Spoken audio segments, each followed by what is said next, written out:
കർത്താവിൽ പ്രിയപ്പെട്ടവരെ, നിന്റെ ദൈവമായ കർത്താവിന്റെ വാക്ക് കേട്ട് ഇന്ന് ഞാൻ നിനക്ക് നൽകുന്ന കൽപ്പനകളെല്ലാം സൂക്ഷ്മമായി പാലിക്കുമെങ്കിൽ അവിടുന്ന് നിന്നെ ഭൂമിയിലെ മറ്റെല്ലാ ജനതകളേക്കാൾ ഉന്നതനാക്കും.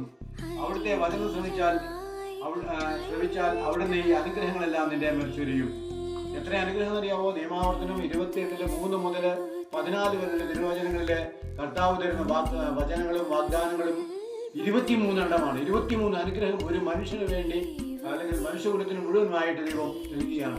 Hallelujah, hallelujah. ദൈവമേ നന്ദി. സൂക്ഷ്മമായി പാലിക്കണമെന്ന് പറഞ്ഞു. കർത്താവിന്റെ കൽപ്പനകളെ സൂക്ഷ്മമായി പാലിക്കുമെങ്കിൽ അവിടുന്ന് ഭൂമിയിലെ മറ്റെല്ലാ ജനതകളേക്കാൾ ഉന്നതനാക്കും.